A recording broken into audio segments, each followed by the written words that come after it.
All right, everybody, guys, welcome LinkedIn. Hope everybody's doing well out there. We'll let a few people jump on, but welcome to our Finance First series here in the month of April. April happens to be Financial Literacy Month, and we wanted to come on for this entire month and really just give you guys some jewels, some nuggets, some gems, some things that you can do to continue to improve that financial education, financial literacy, especially for our youth. That's why it's so important. Again, guys, I'm Chris Mouzon. You guys know me as co-founder of United Agency. I'm your financial coach, financial planner, financial therapist, I like to call myself. And I got some special guests on. I got my man Derrick, who's here, who's going to be with me the entire month. Yes, And this was sir. kind of our idea together to say, how can we get this financial education message out to people? How can we give parents and teachers and educators more resources? And Derrick has an amazing network of people that he worked with and continues to work with. And that's why we said, well, you know what? Let's highlight some of those people. Let's get some of those people out there so that they can see and be exposed to some of the great things that are happening. And so today we're on for our first show with none other than Sam. And so Derrick, I'm gonna pass it over to you. Give a quick intro, and then we'll get into this show for today. All right, thank you, Chris. Yeah, this is a great idea, man. Finance first, super important. So I'm Derrick Wesley. I'm the owner and founder of Seedling Financial Education.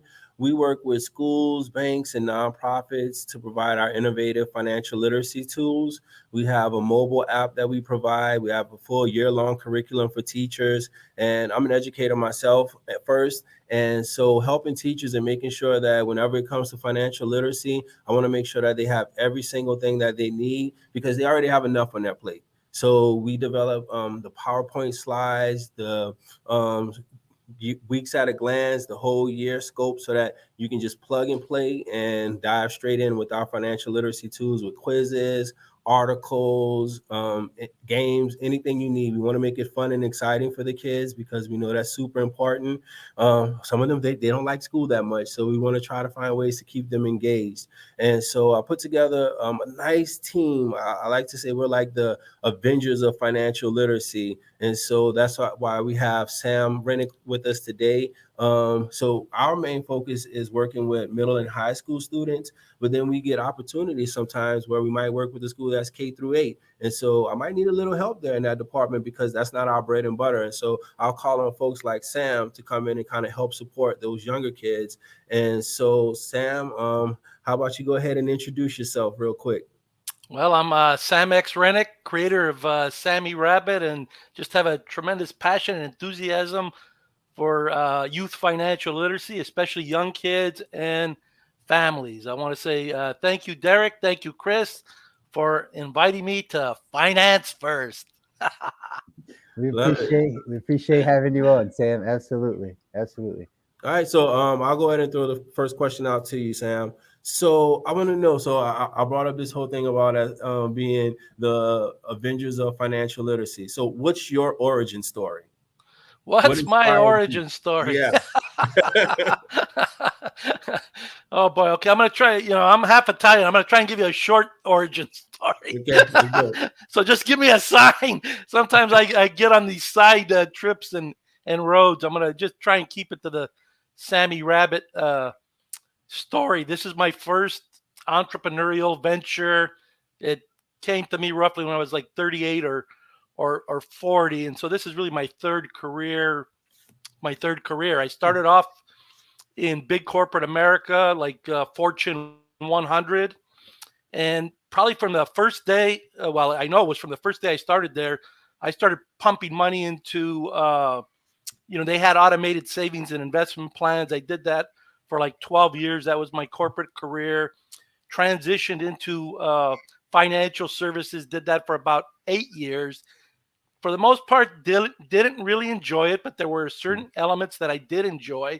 One of the things I did enjoy was talking to people and finding out what they were doing with their money. Another thing I enjoyed was I was with a small boutique firm, and they bring in these professional salespeople, very seasoned, every week to train us up. And basically, they wanted us to represent and sell their products. And one day this guy showed up with the Etch-a-Sketch. You guys are pretty young, so I don't know if you remember Etch-a-Sketches or if they're still around. I know what an Etch-a-Sketch is. Yeah. Okay. All right. The other thing he brought in was a bubble blower.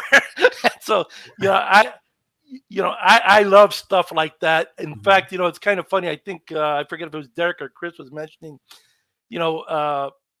kids sometimes don't like going to school or like learning. I didn't really mind going to school, but what I really learned as an adult is that I like learning. I just didn't often like the way learning was provided to you in structured schools. Bring in a bubble blower, bring in an Etch-a-Sketch. And I'm like, what I wanted to know, what is this guy, what is his angle, what is his pitch? And basically what he was encouraging us to do, and I'm proud to say it was something I was already doing, and that was open up college savings accounts for families and kids. And it mainly was a relationship builder. And then you give them an incentive or a little gift, the reward, the bubble blower or Etch-a-Sketch. Anyways, why that is important is because it got me reflecting. Here I am about 38, 40 years old, and I'm starting to think, what's my real purpose in life? Yeah. And so he got me to thinking. I had now heard all these conversations, probably hundreds, if not thousands of them, people around your guys' age, it seems like to me, sharing with me their regret and despair for not having started to save and invest earlier. Yep. So when I started saving and investing at 21, I didn't have any real context of what everyone else is doing. I just knew this is what I wanted to do. And I had some very specific reasons, like I wanted to get out of my mom and dad's house. Okay. Yeah. So that for me, that was very motivating. We had 7 people in a 1-bathroom house. It's like, okay, need to get out of here. And you save and invest. For some reason, I had read this about you, Derrick. One of your favorite books is Rich Dad, Poor Dad. Yes. And I've read Rich Dad, Poor Dad. In fact, I've read As a Man Can Think It. I think you called that one out. You probably did also, Chris. And then there was a third one you had mentioned. It escapes me right now. Was it Think and Grow Rich? It was Think and Grow Rich. Yep. And I'm like, look, we have that in common. We have several other things in common. But the book I was first introduced to when I was maybe 11 years old was Richest Man in Babylon. All right. And, I took all these exhaustive notes and I'm carrying them around with me. I'm 11 years old. I'm probably the only 11-year-old with notes on the richest man in Babylon. Sam, let me stop you really quick. Yeah, go ahead. That's huge. How did you get your hands at 11 years old? How did you get your hands on The Richest Man in Babylon? All right. Okay. So this part of goes to why I kind of decided at that moment of reflection, this might be my purpose. It seems like from the moment I was born, my dad was talking to me about smart things to do with money or to get money, like working and things of that nature. So he said, Sam, you should read The Richest Man in Babylon, even though I'm 11. See, one of our premises is with Sammy Rabbit basically is kids they're capable. Don't talk down to kids, not kindergartners, 3-year-olds, but you may have to translate or explain things. It's really a question, how good of a teacher are you? Okay. And then have a reasonable expectation. They're not going to be able to articulate all these great answers, say in kindergarten or first or second grade, but you're starting to seed them with the language, the ideas, so they become familiar with it. And as both of you know, and especially you, Derrick, education is a process. Yep. In terms of money, my thought is it needs to be cradle to grave. So my dad, Chris, he's the one, he introduced me to all of those, not Rich Dad, Poor Dad, but Think and Grow Rich, Richest Man in Babylon, all that kind of stuff. So when you combine that with, I like to share with people that I grew up in upper poverty. That's a great term, Sam. That's a great term. Upper poverty. We're not lower middle class. We were upper poverty. Okay, I found this out in college. It's the only thing I remember from my intro to economics class, and that's when the professor put the number on the board. He said, the poverty line is here. I don't know why he shared that, but he did. And for some reason, I kind of had an inkling of what my parents' combined total income was. And I was like, oh my God, we're at the poverty line. Now this was in we're right there, man. We're at it. You know, one box of Kellogg's, and we could be, you know, we're straddling that line. But you know, back in the 60s and 70s, this is probably still true, but maybe not as true. But you know, you're kind of geographically landlocked. So everybody, we're living in this area that everybody's more or less in the same circumstances. I had a place to sleep. We had food to eat, and I had my brother's hand-me-down clothes. And I got 4 minutes in the bathroom a day or something, you know. Wow. I mean, you know, you got 7 people, so you're managing that that type of stuff all the time. But the point where I'm really going is, you know, we'd go out and play with our friends. I thought we had everything, you know. And back then, let me just say, there was only 3 TV stations, so you didn't know how much you didn't have. Yep. Right. Now, but I have to say, you know, because of my mother, I went to a Catholic grade school, right? And in that era, everybody wore uniforms, so you know who has a better lunch, okay? You judge and those little things like that matter. I remember even growing up, it was the tennis shoes. Who had the better shoes? Okay, you know, you've got a great story there, Derrick, that you shared with us. Please share this. That, man, you worked the whole summer. Mowed lawns, saved $400 to buy some kicks. Yep, had to get my kicks. Because that was a status symbol, right? That you had to show up with a nice pair of kicks. It didn't matter what else you had on because we wore uniforms. And so you had to have those nice shoes to kind of separate yourself from upper and middle and lower poverty. Hey, by the way, let me just give a shout out. One of the things I really want to compliment you on in your lead in and what you're trying to do here with this awareness of like what's available, because to me, that is a key, super key point, because my impression based on many of the narratives I see is people really don't understand what is available right now and how easy it is to access. That's like right. I'm thinking, for example, I forget if I had to go to the library or where to find Richest Man in Babylon. Now you can listen to audiobooks. Yep. You can just click on your phone. You can do all these things. I'm thinking you might have had to go to the library or maybe go to the bookstore or to a place where the bookstore where they sell books. If I wanted to go, say, to a bookstore when I was growing up, we sometimes had 2 cars, but usually we had 1 car. Okay. So if I was able to get my parents' permission, I might have to take 2 or 3 buses to go to the bookstore. Okay, first, I think it was maybe like a quarter back then. Getting the quarter was a big deal. So I might not have had to work the whole summer, but maybe 1 or 2 mowing jobs to get it. Then I'm gonna have to have the money to get the book, and that's gonna be like a 6-hour process, because that's, you know, a 2-hour bus drive. Then you got to be. It's not like you're gonna get the bus right away. You got to be waiting. This, that, whatever. Okay, man. If you were born whenever it is, let's just say 2000, you have no appreciation of any. You don't really understand the wealth at every level. Okay. Yep. That we enjoy, how it was created and what it's built on, and what you have. Okay. Yep. You know, and that you can leverage. So kudos on one of you. Let me just finish this out there. Right. I wanted to recommend a book called, of course, Sammy Rabbit has books, so I want to mention that. But there's a book called Those Shoes related to the kicks idea. Okay, you have that. That's a great resource for parents, and it fits into the theme you just shared. You know, this is a status symbol. It's a value, and you know, it's important to kids. That's huge.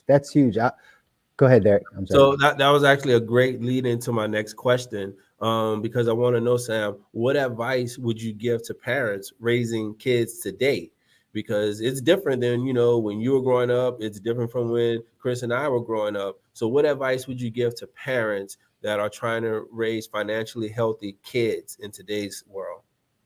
Well, first of all, I would give them applause, okay? Because it's not clear to me that every parent is parenting.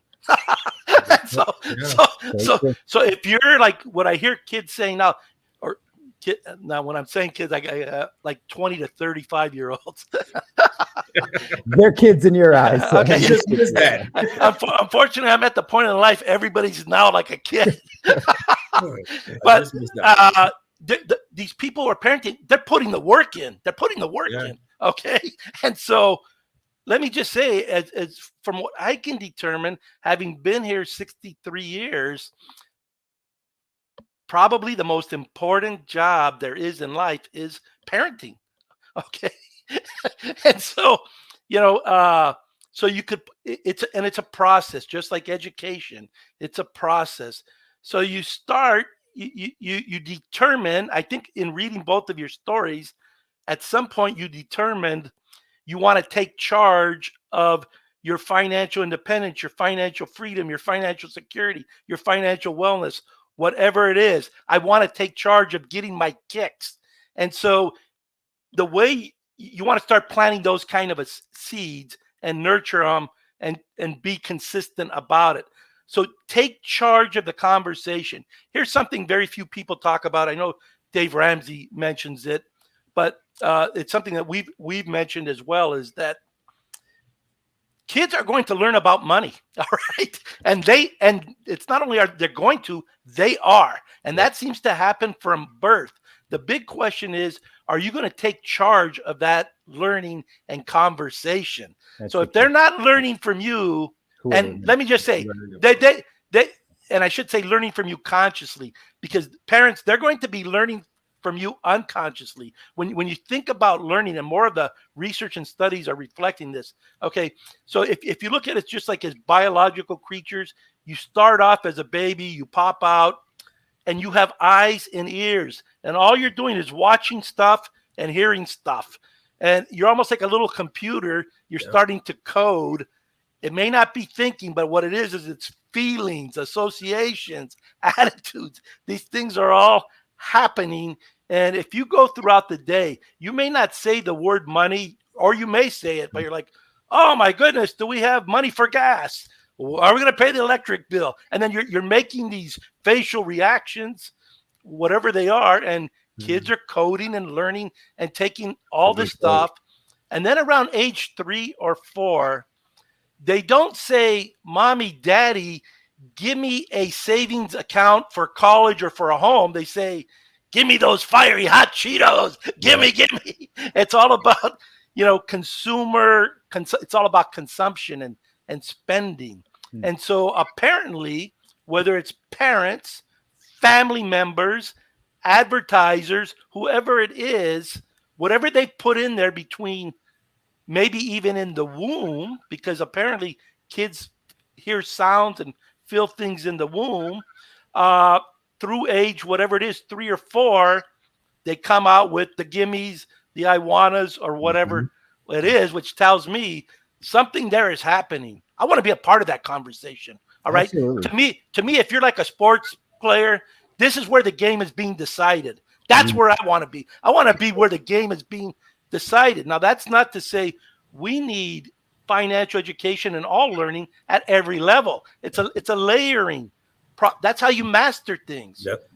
Mastery is through repetition. Absolutely. But where these a lot of the research shows, people aren't thinking out these financial decisions. Now that's what ultimately they would be better if we can get them there. Okay. It's a heavy lift, but people are largely making decisions out of feelings and attitudes and things of that nature. Sam, you're hitting on such a big point, and it's kind of where I affect, right? The reason why I love having these conversations with you and Derrick and the people we're going to have on this month is because we don't always impact the children. I get a chance to impact the parents a lot, and I have these conversations with them about what your child is seeing. I always say that, children are gonna do what we do, not what we say, right? And so if they see you spending money crazy, or right, like buying the lavish things or doing like that's going to become their habits. Even when you tell them, hey, we're broke, hey, we don't have it, hey, we can't get that.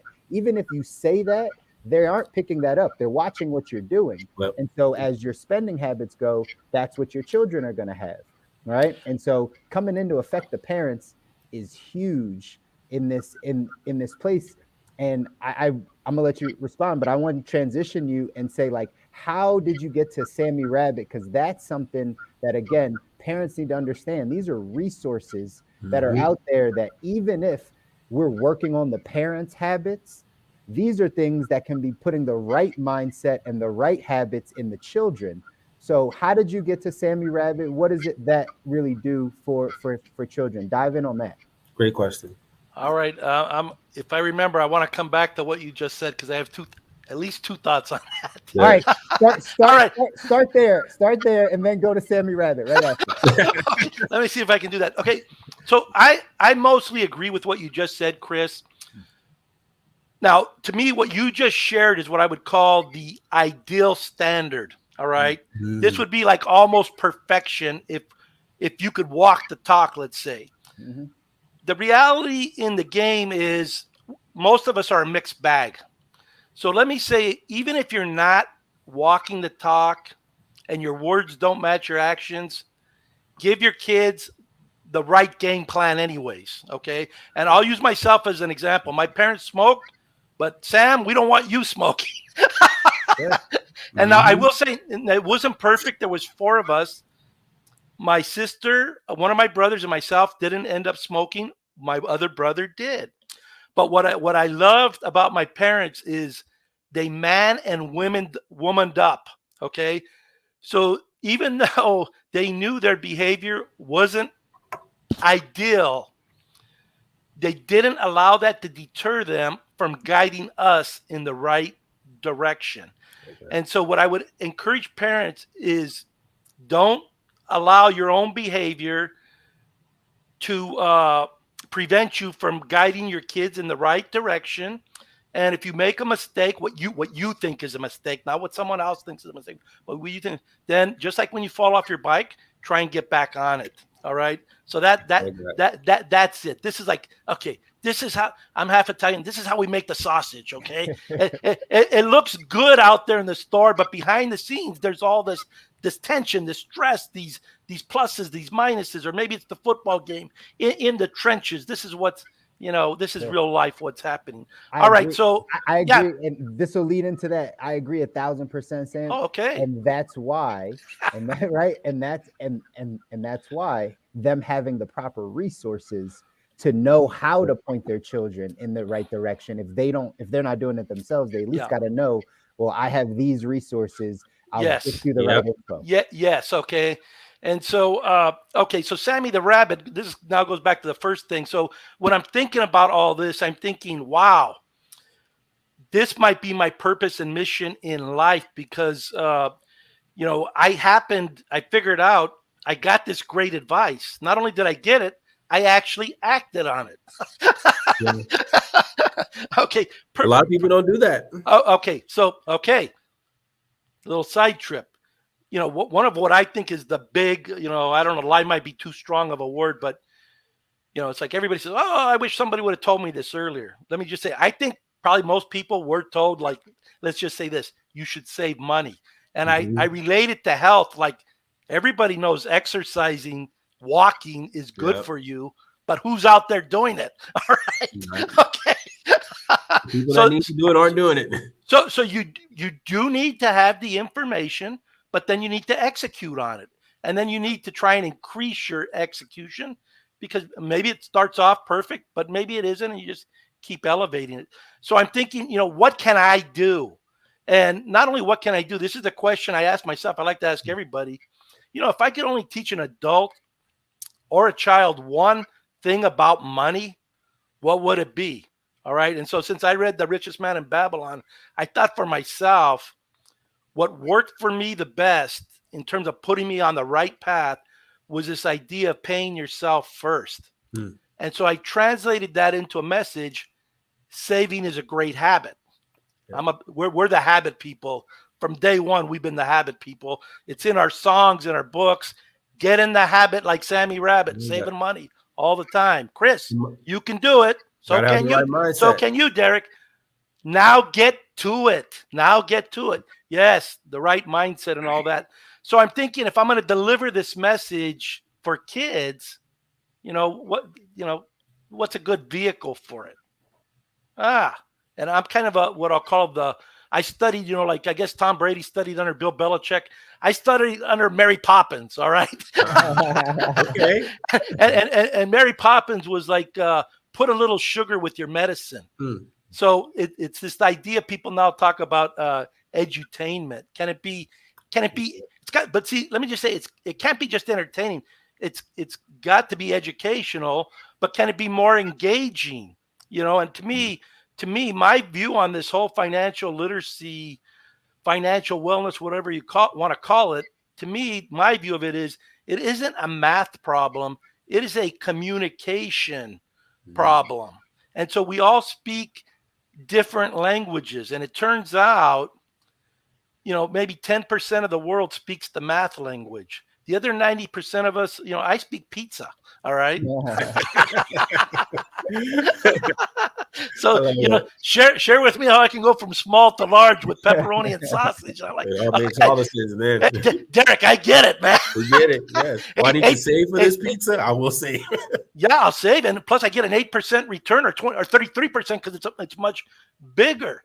And so that's the thing. Can we we're the teachers, can we bring these subjects to life for the kids and then get them, I'll use the word hooked or engaged, whatever it is. And this is one of the things we do in our work. This came, a little bit later, but we started we've always stressed habit formation, but then we started stressing dreams. What's your dream? My dream, and you can have multiple dreams. One of my dreams was I wanted to get out of that house. Okay. And so I was willing to work, just like Derrick was willing to work for those kicks. You know what? Not that I encourage kicks, but let me just say, if that's what motivates you and that's your dream and that's your goal, let's go for it, because it's developing this earning. In your case, you went out and earned it. Okay. I think there's a tremendous value in earning. Yep. So the great example. So that's what why we created Sammy the Rabbit. Yeah. We started with storybooks, okay? And I might do it differently now, but largely I'm glad we started with a storybook, because I'm a big believer, and this is something I learned from my dad. He was self-educated in reading. And so I like the idea of saying I'm helping to build kids' reading and writing skills in addition to their, money skills. That's huge. That's huge. That's huge. I love that. So, Sam,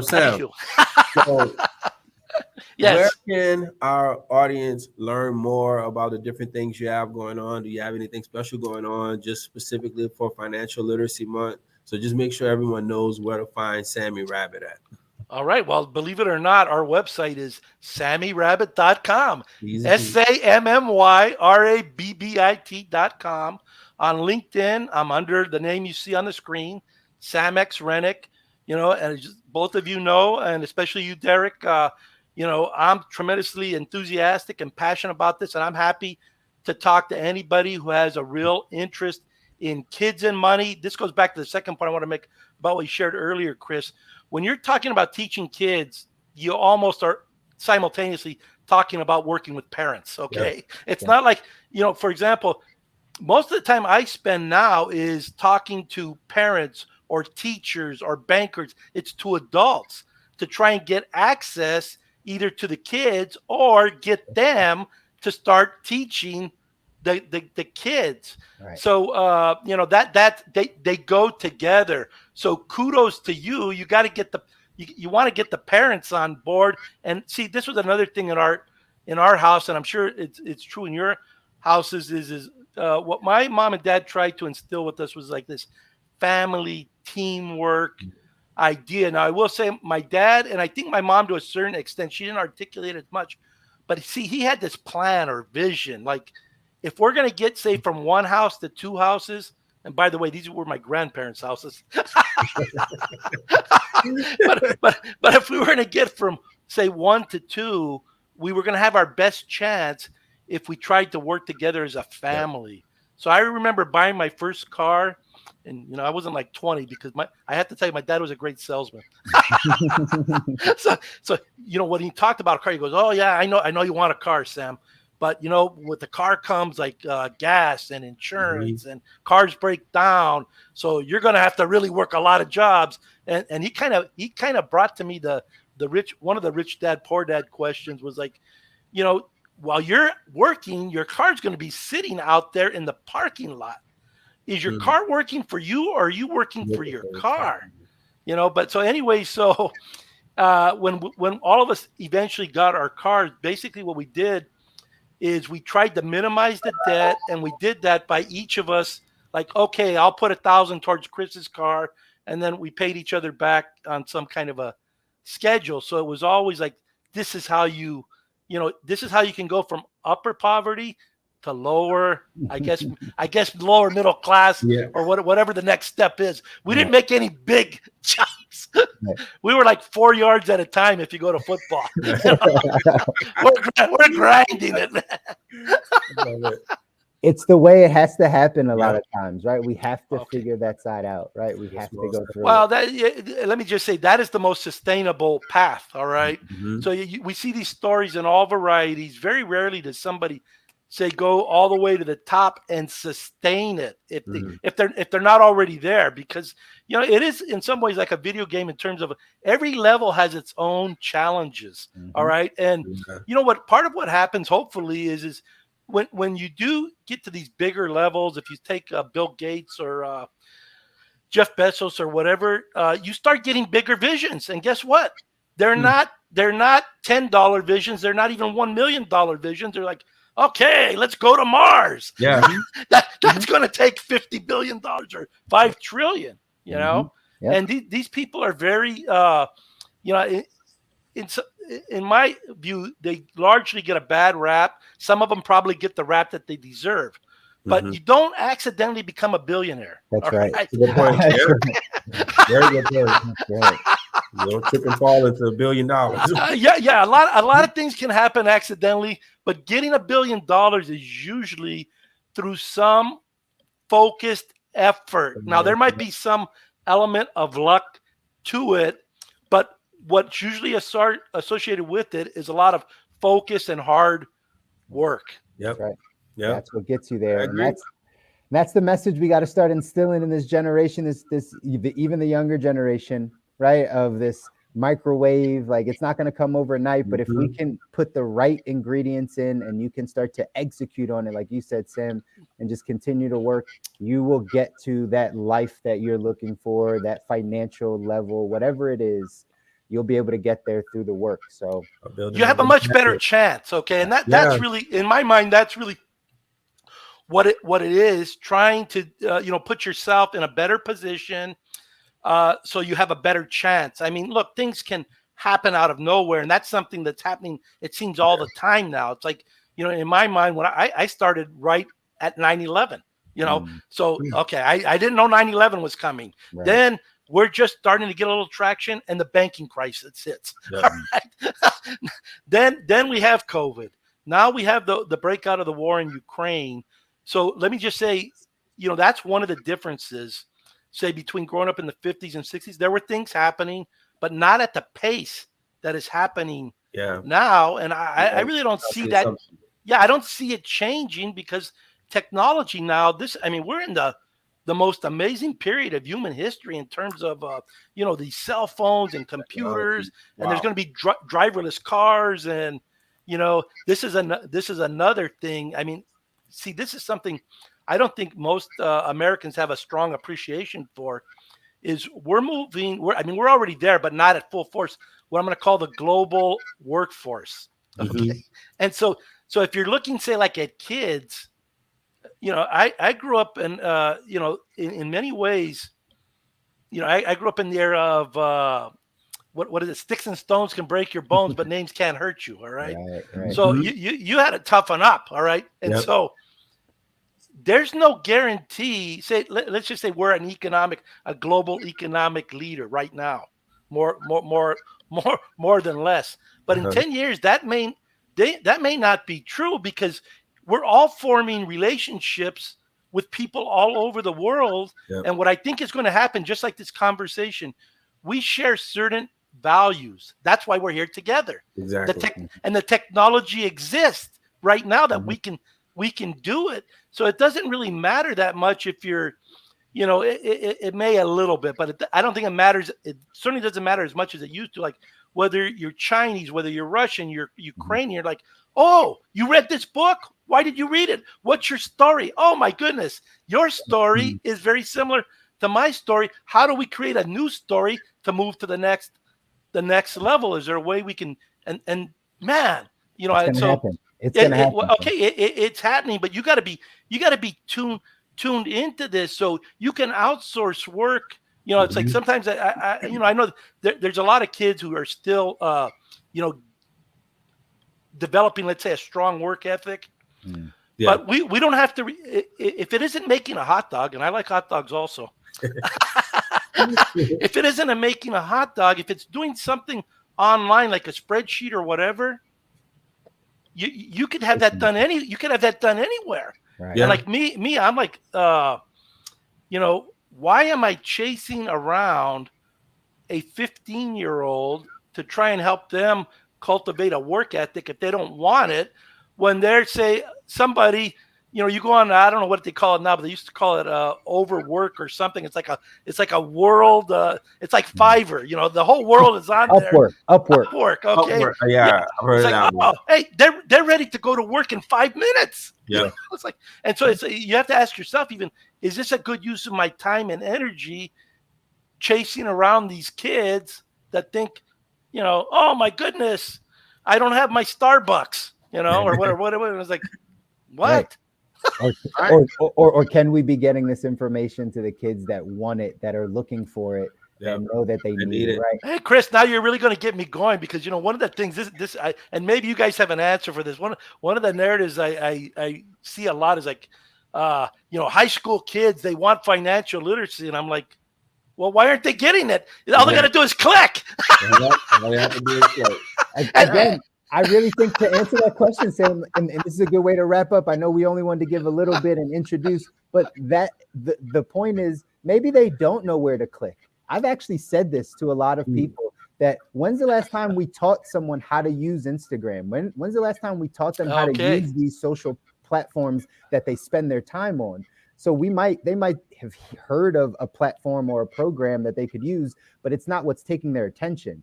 It's the other things. So maybe we have to teach them how to click to get to it and where to go, and teach them that process. And then, maybe they will want to stay on that platform a bit longer and not in some of the other stuff that's out there. So I think that's all of our responsibilities. Us. Yes, absolutely. Okay, and that I hope you bring me back for another session on that topic, because I love that thought. Yeah, we might have to. We might circle back around, Derrick. That's a great point, man. Because even for me, working with my students, I was amazed when I realized, giving them a Chromebook, I thought they would be able to just go in and just get to work. But then I had to teach them how to use Google Slides, how to search for the right information on Google, how to create a presentation. They needed help. They needed someone to guide them and teach them and tell them, like you said, where to click on certain things. And so that's why what we do is so important, helping the teachers and making sure that they have everything that they need to support their students in the classroom, and parents at home also. That's right. Yeah, this awareness element is important, and part of it is exactly what you're sharing right now. That's it. And so that's why we're doing it. Sam, thank you so much for jumping on our first Finance First series for this month.